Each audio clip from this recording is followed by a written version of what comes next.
All right, everybody, welcome back to the Horns Takes podcast. You're very rough around the edges. Texas sports talk destination. I am your host, Sean Redfern, and folks, it is Friday, and this is a very special Friday.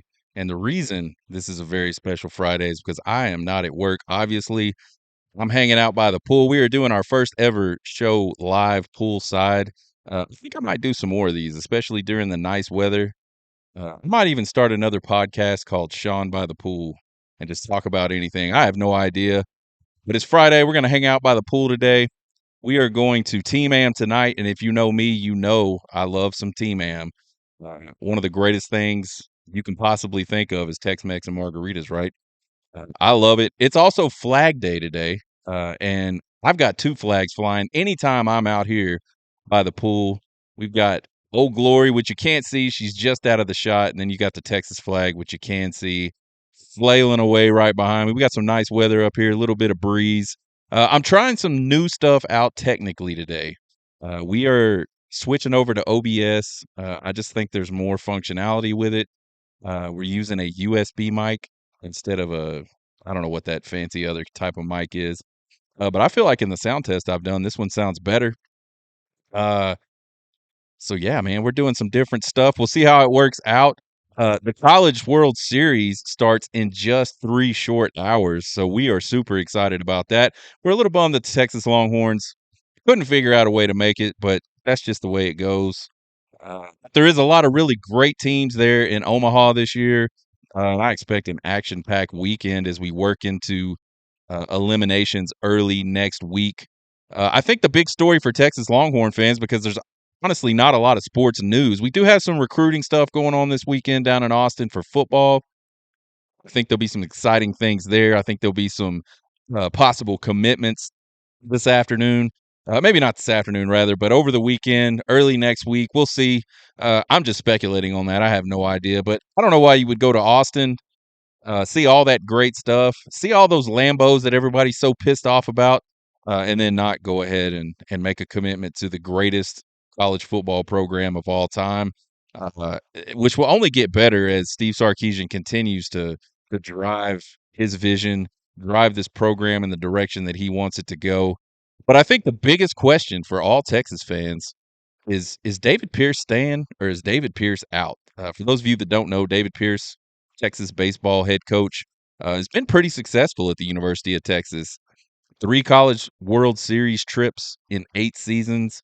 Was a few plays away last season from making it his 3rd straight and fourth trip overall, but his 3rd straight trip to the College World Series, which is really something that doesn't happen a whole lot at the same school and in a row, right? So that would have been a big deal.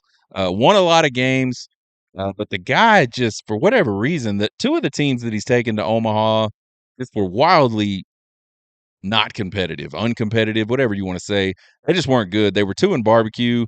They really didn't compete that much. None of the games they played were all that close.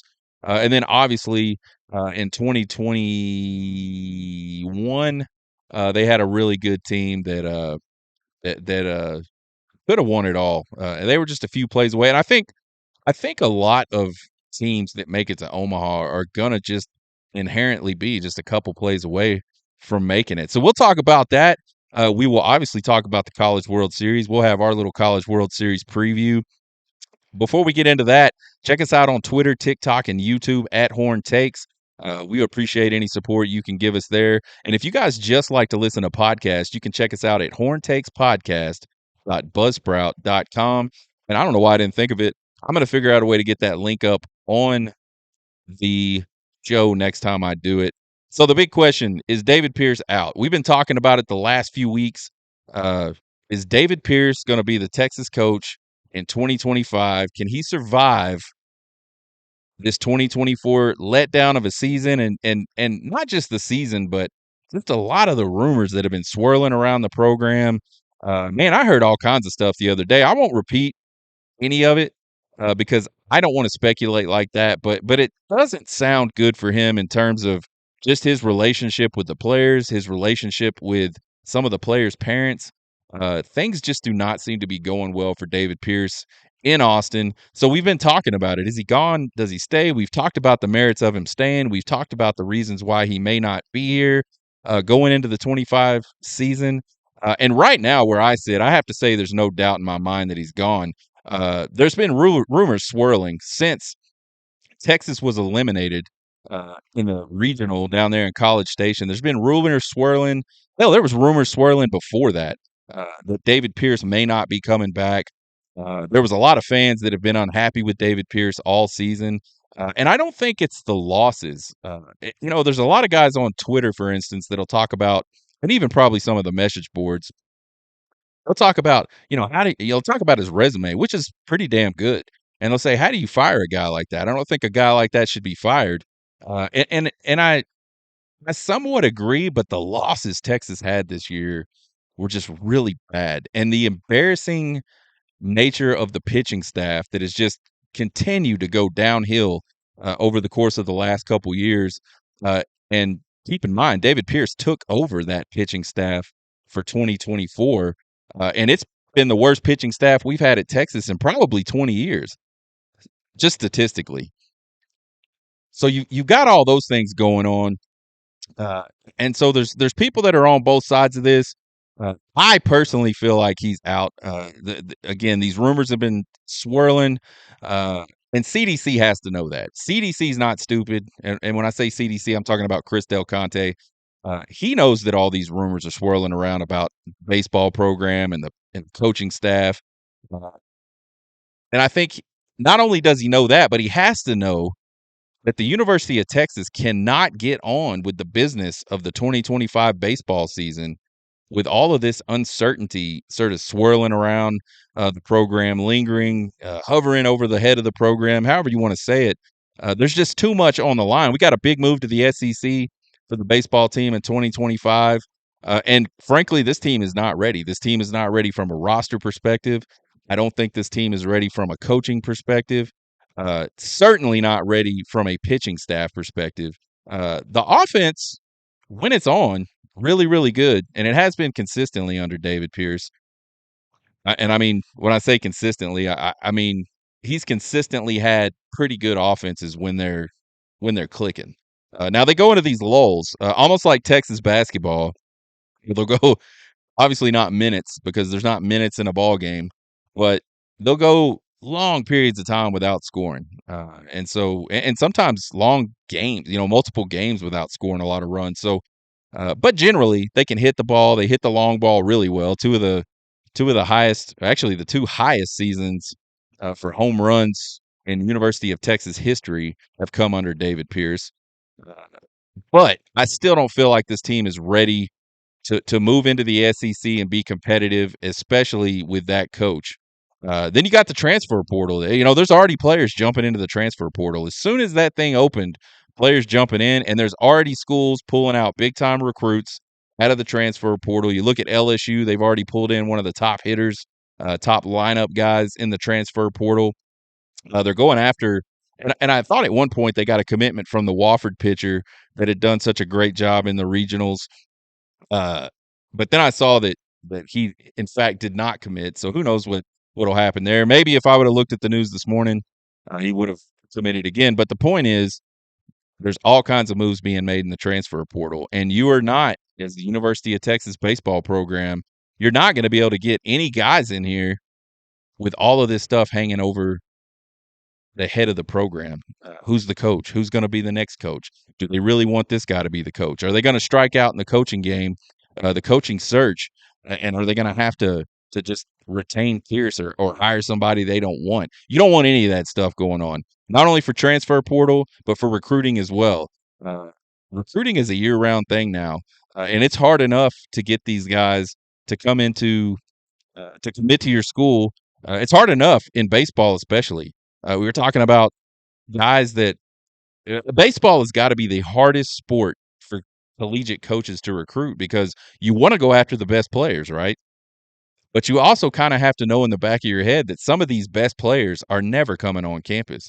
Why waste your time with a guy? And I mean an excessive amount of time. You're always going to chase them. You're always going to try to convince them. Well, why waste your time with a guy that you know is going in the first round. He is 99.99% not going to college. So that makes it tough from a baseball perspective, but it's year round.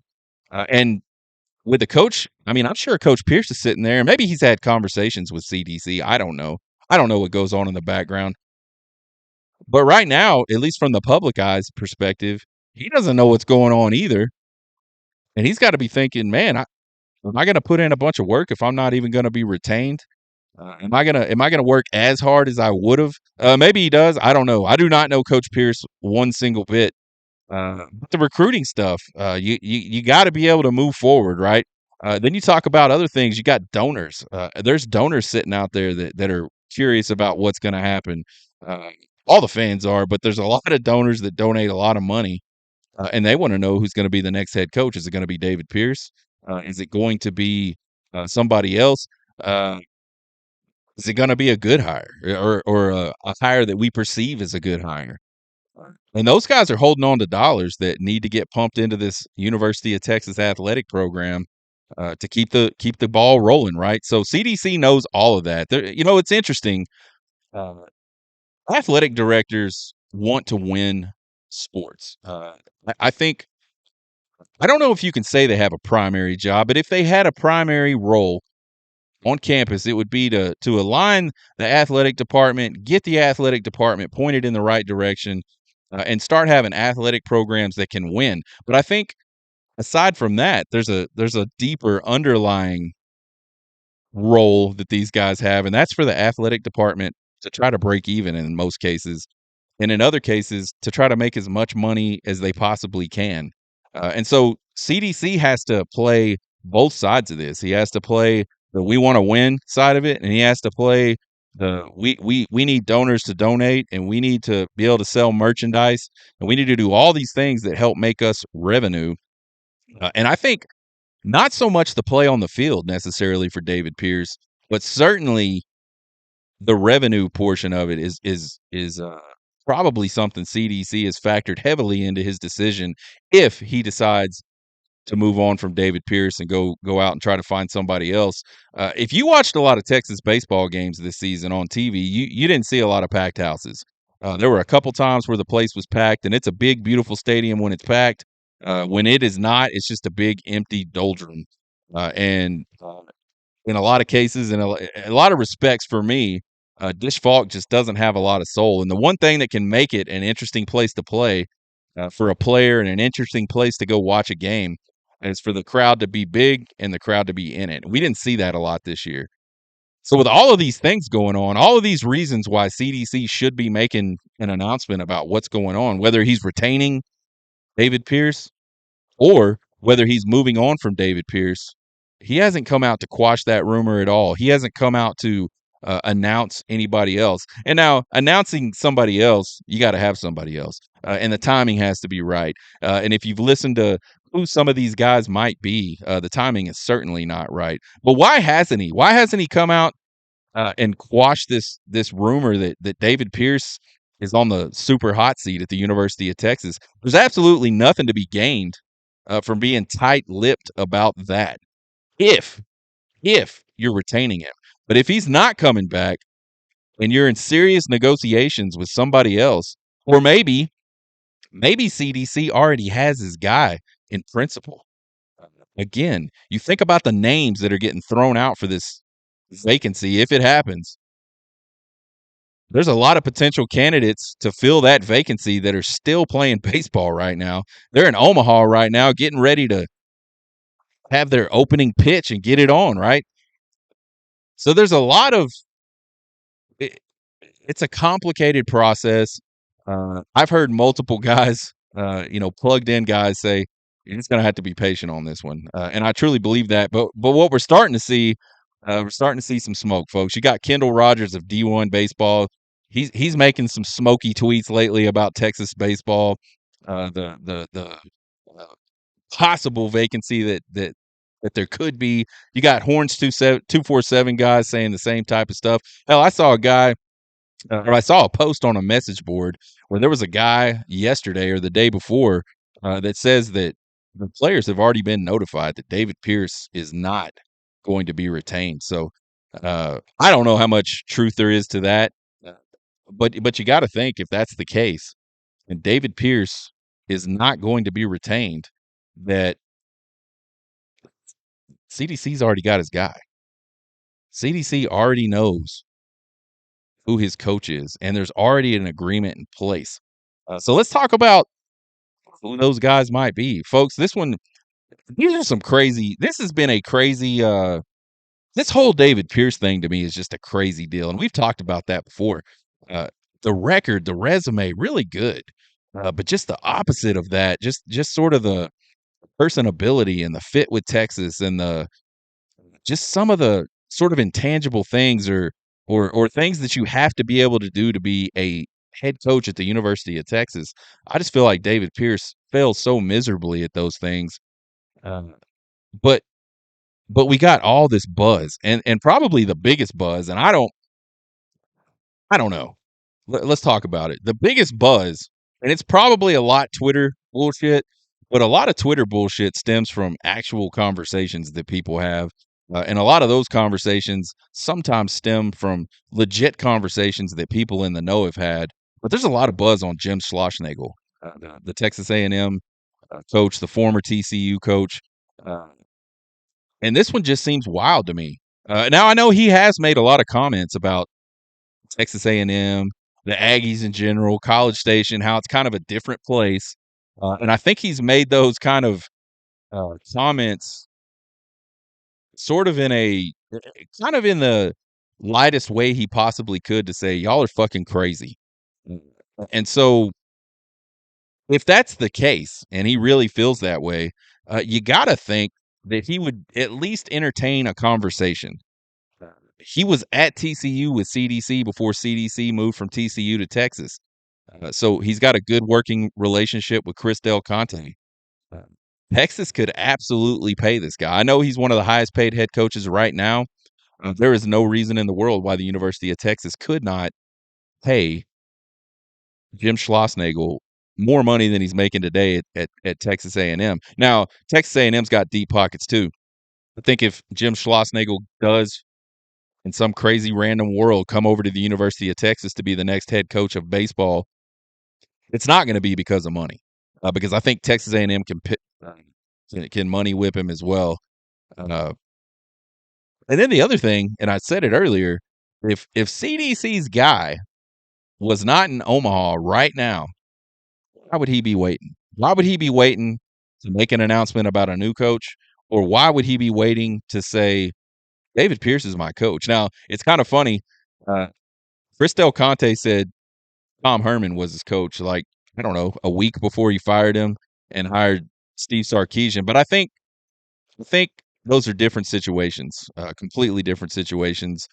So I don't feel like we're in the same mode here. We're in the same situation here, where if CDC were to come out and say David Pierce is my guy, that there would be other things going on in the background. And I think the silence on this one is certainly deafening. This one, man, this Jim Schlossnagle stuff, man, to me, it just seems so far fetched to me. I just cannot imagine leaving a big time program, like, and he's built it into the big time program that it is. Texas A&M baseball not been. I mean, they haven't been terrible, but they haven't been like on the national scene like they've been on the national scene these last few years.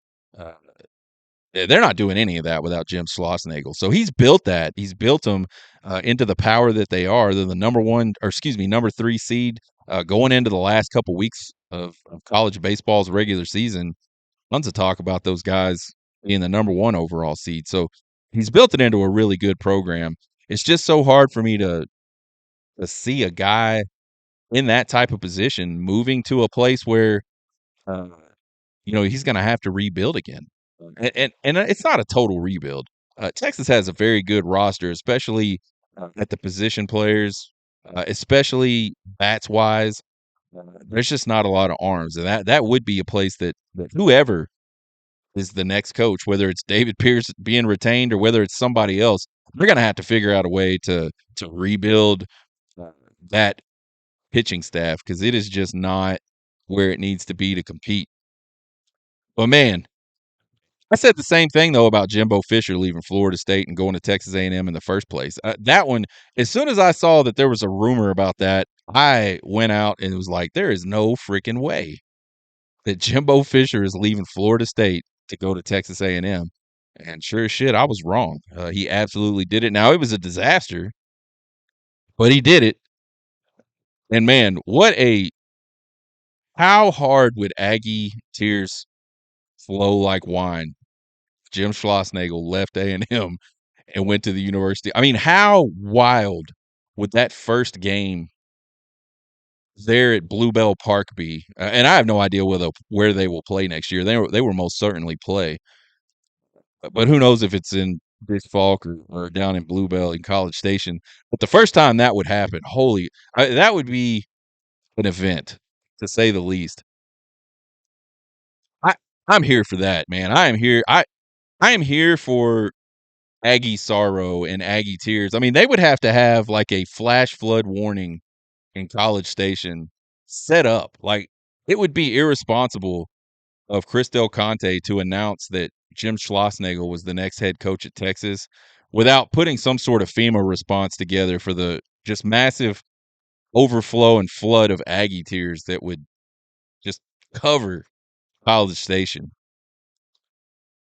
Another name that I've heard a lot about is Tony Vitello. He was assistant under Schloss at TCU when CDC was there. And man, this guy got his first head coaching job. I think it was his first head coaching job. Certainly his first major head coaching job at Tennessee, which was is a dump of a program. Tennessee was not good at baseball before Tony Vitello got there. But when I say not good, I mean that they were bad. And he turned that thing around quick. They have had 2 trips to the College World Series. They're on their 3rd trip to the College World Series. They will start that today. He's a player's coach, man. He's one of those guys that the duality of man. So on one hand, I think that his players absolutely love playing for him. On the other hand, I could totally see him like showing up to a frat party to hang out with his players. Uh, and again, I don't know him personally at all. I base all of this off of just kind of what I see in his interactions with the media and things like that. Uh, but he's definitely a player's coach. You can tell that guy loves his guys. And in turn, if you get that kind of love from your coach, I think all players are going to love their coach back. And so I think he's built like that type of sort of us against the world. We all love each other, and we're kind of going to be pretty abrasive culture there at Tennessee. And to me, he seems just as abrasive as David Pierce, but he's certainly more outgoing. He's certainly more well spoken to me. He doesn't seem uh, nervous around. He doesn't seem nervous around the media. He can be cordial. Like he has a personality. David Pierce is almost just the most even keel guy you could ever see. You never really see him get all that pissed off, and you never really see him be happy. He's just kind of there. I mean, and I say that as a person that, in many respects, is like that. But this dude, even I notice it. It is pretty crazy how just there he is, and just a lack of emotion. I think Tony Vitello, total opposite of that. This is one I could actually see happening. I don't think Tennessee can compete with Texas when it comes to money whatsoever. They certainly, at this point, aren't even close to being able to compete with Texas when you start looking at the history of the program. And I think another early exit from the College World Series might get those Tennessee folks a little irritable, especially since they're the number 1 seed, and might prompt him to want to move on and find something new. You don't get an opportunity to go coach at the University of Texas in any sport very often, and so for guys that turn that down, and there have been, I'm not one of those Texas fans that thinks that we could go out and get anybody we want, which is why I'm really skeptical about this whole Schloss thing. But there are a lot of fans that think, man, we're Texas. We can go get whoever we want. We can certainly money whip people. Um, but there have been guys, big name guys, even that have backed away from Texas coaching offers. Um, but that'd be really tough for a guy like Vitello to me because Vitello's never won the College World Series. He's early in his career, uh, and I just think when you add everything up, that is something that seems way more possible to me than Schloss moving over to Texas. I'm really torn on Vitello. He's been super successful there. He hasn't won the College World Series. Now, granted, he's only on his third trip. He basically has the same resume to me as Pierce. He's been there 3 trips. He this is his third trip. He has no hardware. They had an early bounce from the NCAA tournament a couple years ago when they were the number one overall seed. He he's got the wins. He's got some of the success. Hasn't been able to put it all together yet. And to me, also, he just seems like a hothead. And I don't mean like a hothead that just gets mad when things are bad, or like when normal people get mad. He seems like a hothead, kind of in like a douchey way. And I don't want that to sound negative. I'm not good at explaining how I feel sometimes about people, but to me, there's just something about him that just seems a little bit off. Uh, could he come to Texas? Could he recruit? Would he probably bring some really good players with him from Tennessee to Texas? Probably. Um, but I think just as important at the University of Texas is being able to win games and have your team in it every single year is being personable, and there's just more to it. It's just not the same thing as it is at some other schools. So Vitello's a name. Maybe we see what goes on with that. Something's got to start happening, I would think. Another name that I've heard a few times, Eric Bakich out of Clemson. This guy's had a ton of success, sort of sustained success as a head coach. He's never won it all, but I think probably his biggest accomplishment to this point is going to the College World Series in 2019 with the University of Michigan. I mean, how hard would it be to go to the College World Series at Michigan? And he did it. I don't know much about him. I feel like I just haven't got to see Clemson play a ton of baseball uh, ever, and I've certainly never sort of tracked his career or anything like that. But uh, I like the way he handled some things. I liked his demeanor in that Super Regional Series against Florida. Uh, so I think personality wise, he's got some qualities that for me are positive things and things you look for in a head coach at the University of Texas. Another name, Tim Tulowitzki. He's been the hitting coach off and on for Texas over the last few years. This guy's a great coach, but I absolutely feel like there is no way this is happening. And this isn't a knock against Tim Tulowitzki. I don't think he played college baseball at all. Went straight to professional baseball, but he has no degree. And I think that's even a requirement in the state of Texas that anybody that's coaching sports has to have a degree. Now I could be wrong on that, but I think that probably makes sense. And then the other thing, and this is probably a bigger deal, he has no head coaching experience, so I just feel like that one's not going to happen. There's probably some other names being floated out there, but I think if you're talking pie in the sky, those are your names. Um, the final thing I'll say about this, the further this draws out with where we hear nothing from CDC, the worse this looks for David Pierce. And it'll be really interesting to see how the outcomes of the games over the course of this weekend and early next week affect this overall process of not only moving on from a coach but bringing in another coach. I think CDC is the type of guy that's not going to do a whole lot of uh, hey, Coach A is fired. Now we're going to go search for Coach B. To me, he seems like a guy that already has Coach B lined up before he goes and fires Coach A, or at least the conversations are well down the path of coming to an agreement and getting the lawyers and the agents and all those types of things involved. So I don't know. We'll see. Certainly interesting times for Texas baseball. Uh,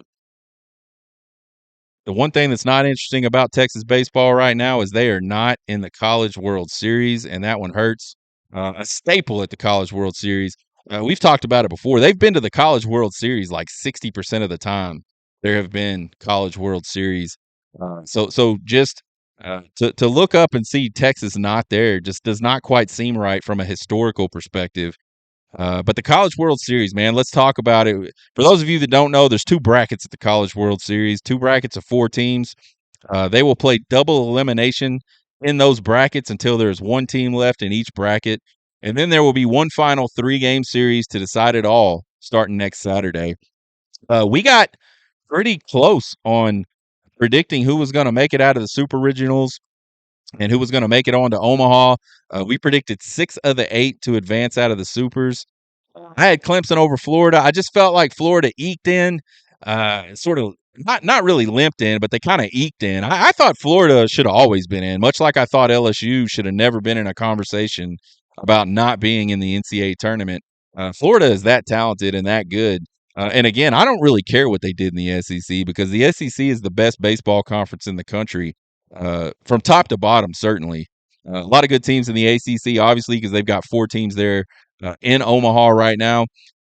But I just felt like Clemson was just a better baseball team, and Florida's sort of magical run through the regionals was going to end there at the Super Regionals, but it didn't. They played a lot of really good baseball, and then I had Oregon State over Kentucky, and I made that pick basically just based on historical stuff. Kentucky'd never been on the super or never been out of the Super Regionals before, and Oregon State has a deep history of being at the College World Series.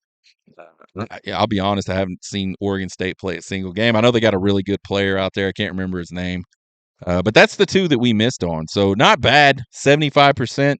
That's pretty good. If we were playing baseball, we would be the greatest baseball player ever. So we're down to the final 8. We got our final 8 at the plate. We got 3 teams playing for their first College World Series championship, all out of the SEC. Kentucky, Tennessee, Texas A&M never won a College World Series championship. So those 3 teams have an opportunity to try to get that done.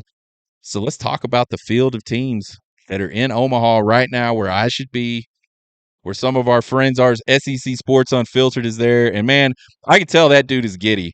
And I'm really jealous of the TikTok he posted yesterday of his ass down on the field at Charles Schwab, just soaking it all in. You could tell he didn't know what to say. And that's kind of how I felt the first time I went to Omaha. And now I wasn't down on the field like this dude. So uh, kudos to him for getting that media pass. He's going to enjoy the hell out of that. But that's where we wish we were. But I guess this pool had to do, man. We're sitting out by the pool, about to get some sun. It's about to be a great day here in Texas, folks. But let's look at this field. You got number 4 UNC versus number 12 Virginia. That's the first game today at 1 p.m. Central Time. And then you got number 1 Tennessee up against number 8 Florida State. That game will be first pitch at 6 p.m. Weather permitting. The first time we went to the College World Series, the weather was just an absolute. You just didn't know what was going to happen, man. I think we've gone twice, and we have stayed through the first 8 games of the College World Series. So we've got to see half the field get eliminated both times we've gone. And the first time we went, I don't know, man. It must have been rain delays or rain or lightning delays at least 3 or 4 times while we were there. So those storms up in Omaha, they roll in pretty quick and they can get pretty nasty pretty quick. So these are tentative times, folks. We may not exactly get these times, but the losers from game 1 and game 2 will play at 1 p.m. on Sunday, and that'll be an elimination game. And then the winners will play at 6 p.m. on Sunday. I like UNC in game 1. I just feel like they're a more complete team than Virginia, pitching wise, offensively. I don't know. I feel like they got more horses than Virginia. Virginia, very storied program. Wouldn't surprise me. No outcome of any of these games would really surprise me. There is a lot of really good baseball players at this tournament, in particular. A lot of really good baseball teams at this tournament. So, and there always will be in Omaha. But any outcome would not surprise me. But I got UNC in game 1. I like Tennessee in game 2, man. But this one's kind of a toss up to me. Florida State has absolutely exploded offensively in their super regional. 24 runs in one game, 12 runs in the other game, so 18 runs a game. I think those numbers are correct. 18 runs a game average at their super regional. And Tennessee, we saw them kind of have a battle with Evansville. Both the games they won ended up being comfortable, uh, but probably closer than a lot of people thought. Evansville could keep either of those games. I said when we kind of previewed these super regionals, Evansville doesn't have a chance. And when I say a baseball team doesn't have a chance in a super regional, what I really mean is they're not winning a game. And they sure as hell won a game on Saturday against Tennessee there in their place, and they put up a lot of fight. And you talk about kind of a maybe dark horse type coaching candidate for the University of Texas job. That would be a guy, and I can't remember his name, but that guy uh, took a team that I don't think anybody expected anything out of, and made a nice little run in the NCAA tournament. Um, so, what does that mean? Probably absolutely nothing, as these two teams play baseball tonight. But Tennessee's sitting there, kind of hoping third time's a charm. They've been to the College World Series twice already. Uh, They got eliminated. I know in 2018, Texas eliminated them in the second game. I don't know what they did their other time. I don't know if they won any games. They may not have won any games at a College World Series. Maybe they've won one. Not sure. But they're hoping that that the third trip is a charm and that they can find a way to win it all as the number one overall seed. We'll have to see. I got Tennessee though winning that game. And then in the other bracket, we got number 2 Kentucky versus number 10 NC State. That one will go off at 1 p.m. Central tomorrow, Saturday. And then we got number 3 Texas A&M against unranked Florida or unseeded Florida. That'll be a 6 p.m. Central Time first pitch tomorrow night. Losers will play 1 p.m. Monday in an elimination game. Winners will play 6 p.m. Monday in a game to sort of put yourself in the catbird seat. You win the first 2 games at the College World Series, you get some rest, and you make it to where whoever comes back and beats you. If you don't make it to the final, someone came back and beat you 2 games in a row, and that's really tough in baseball. Really tough against really good teams. Uh, and I like, and this side of the bracket is probably going to surprise you folks. I like NC State in Game 3. NC State can absolutely bang the baseball, and they went on the road to knock out a really solid Georgia team to advance to the College World Series. Uh, Interesting note about NC State, man. We were there in 2021, uh, and we sat out in the outfield for one of the games. It was NC State against somebody. I don't even know who it was. But there was this group of guys. It looked like 2 friends and a dad. And the friends were older. Dad was probably in his 50s, maybe early 60s. And these dudes just pounding it. These guys, no doubt, were at the bars outside of Charles Schwab having drinks, tailgating, whatever they were doing. And then they brought minis in during the game. And these guys were on the first row of the outfield. And Kid had and I say kid, he was probably in his late 20s, maybe early 30s. Had him an NC State flag that he kept draping over the wall during gameplay. And they kept coming down continuously to tell this guy to stop.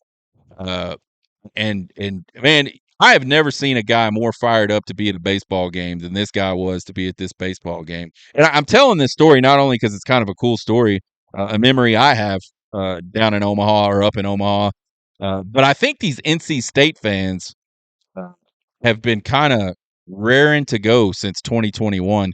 We'll talk a little bit more about that one in just a minute. Now, on the flip side, I think Kentucky's a really good team, but I think this stage for Kentucky is a place that Kentucky baseball has never been. Now, there is a little bit of experience on that Kentucky team that has been there a couple times. Mitchell Daly transferred from the University of Texas last offseason. He's been to 2 College World Series. So, at the very least, these other guys can kind of uh, sort of lean on him from an experience perspective. They can ask him questions, and really, this is all stuff that's taken place since they advanced. I'm sure there's been a lot of questions to Mitchell Daly about what about this, what about that, and those things aren't going to help you on the field, but they're probably invaluable just to make people comfortable and get settled in when you get there, and really be able to focus on just baseball. So I don't know, we'll see. But I like NC State in that one. I like Florida in game 4. Florida is on a heater. We just talked about it. They've been busting through these brackets like it ain't shit. And Aggie has a couple of injuries, and most notably that Braden Montgomery injury. And man, we did a TikTok, I think, right after that happened. We were having a pool day and just having a good old time, and I saw him score, and I didn't even notice he was hurt. And then I don't know, I was walking by and saw that they were putting an air cast on him. I have no idea what happened there, but man, that's a rough one for Braden Montgomery. Obviously, this is his last year of college baseball. Obviously, a rough one for Texas A&M and their fans. You never want to see guys get hurt like that, man. You never want a season to sort of end, and I'm not saying it has ended, but it'll certainly be more difficult for Texas A&M to continue to win games without one of their best players. And the other thing, you look back to that College Station Super Regional. I thought Oregon really gave A&M a lot. Gave them more than they really wanted to handle, and they kind of had some meltdowns. And there were some pretty rough coaching decisions. Most notably, letting that kid stand up there and walk like five guys, hit another one, and eventually give up a grand slam. I think in that elimination game. I just didn't. Man, A&M did not play their best baseball, and I think they got. I wouldn't say lucky. They were fortunate that Oregon was not able to hold on to some pretty big leads, and make it more of a series and possibly even take the thing. Uh, so there's our first 4 games. Who wins the whole thing? We promised you guys we would talk about our pick for the College World Series. And based on the picks that I've made in these first 4 games, you got to think UNC, Tennessee, NC State, and Florida sort of have the inside track. And if those teams do win those first games, I think your champion's going to come from that group. It's really tough to battle back after an early loss, especially a first game loss, because then you are in elimination games perpetually until you maybe make it to that final series where you kind of get to reset and start all over again. But yeah, man, losing the first game is almost a death sentence. I don't know. I mean, I'm sure it's happened. I can't think of a time where I remember a team losing the first game and advancing all the way through and winning the whole thing. I think Tennessee seems like the safe pick, man. They're really, really solid pitching, really good offensively. But here's the thing with Tennessee: they are the number 1 overall seed, and the number 1 overall seed almost never wins this thing. So on one hand, they're really good. On the other hand, they're so good that they got that dreaded number 1 overall seed working against them. I don't know, man. We talk all year about getting hot at the right time in baseball. You want to start getting hot late in the season. You want to get hot through your conference tournament, and then obviously when NCAA tournament rolls around, you want to be hot. Uh, who's going to be able to get hot? Who's going to be able to take that hotness to the next level? Because I think that's what it's going to take. There's going to be a lot of good baseball. Most teams at the College World Series are not going to kind of just fall flat on their face. You're not going to see that a lot. Most of the time, these teams step up, continue to play good baseball. But one of them is going to step up and just start playing outside of their minds. Who's that going to be? It's going to be kind of like that Fresno State deal in 2008 when that team just, oh my God, that was one of the craziest College World Series I think I've ever, you know, paid attention to. So, is there a Fresno State type in this group of 8? And then I think another question is, can one of these 4 ACC teams finally unseat the SEC and the recent dominance they've had at Omaha? I don't know. Here's one for you though, man. The last time they made it to Omaha, NC State was rolling, man. They were rolling through the tournament, looking really good. When a COVID diagnosis derailed the whole thing, and I remember leaving from one of the. We were there. I remember leaving from one of the days of games, getting in the truck and hearing on the radio because I would find the local station and listen as we drove to the stadium and as we drove back to the hotel. Uh, I remember hearing about this COVID stuff, and I was like, "You got to be shitting me, man! They're gonna." And keep in mind, folks, this is a year after you know the whole big COVID scare. But yeah, man, I think it was like half the team got diagnosed, and they were gonna have to play with I don't know, like 13 players. And I read something the other day where they didn't play, but I feel like they did play, and they just didn't win. But they had like 13 players, and 5 of them were POs, and I feel like they played. Maybe not. If someone's out there can remind me whether they played or not, that'd be great. But the last time they were there, that place was wild, and I think NC State is a team. And that fan base is a fan base, and they came out in droves. We've talked a lot about Arkansas at the College World Series, how they turned that place into almost a home game with the amount of fans. Tennessee was another one that traveled really well. It was a big disappointment to me, at least over the first weekend, and the two that I've been to is Texas. Just not a ton of Texas fans there. But I think this NC State bunch. They got something special going on, and I think that fan base is rabid. And it wouldn't surprise me to see a whole lot of NC State support there in Omaha, and it wouldn't surprise me to see that team get hot with the bats. I like Tennessee and NC State to advance to the final, and I like NC State to win it all in sort of an epic back and forth offensive slugfest type of a series with Tennessee. We'll see what happens, but that's my pick. I got NC State, y'all. You tell me what you think. I'll tell you what I think. That's it, man. That's the show for today. You guys have a good Friday and a good weekend, and get ready to turn on some baseball. We're 2 hours and 15 minutes away from some baseball. We will be back next week to see how we did on these picks. See what you guys think about that. Find us on Twitter, TikTok, and YouTube at Horn Takes. Give us a subscribe. Give us a follow. Won't cost you guys a thing, and we sure would appreciate the support. Email me at horntakespodcast@gmail.com with all your questions, comments, concerns, and criticisms. I love them all. College World Series about to go off in just a few short hours. You guys have a good weekend. Y'all get hooked.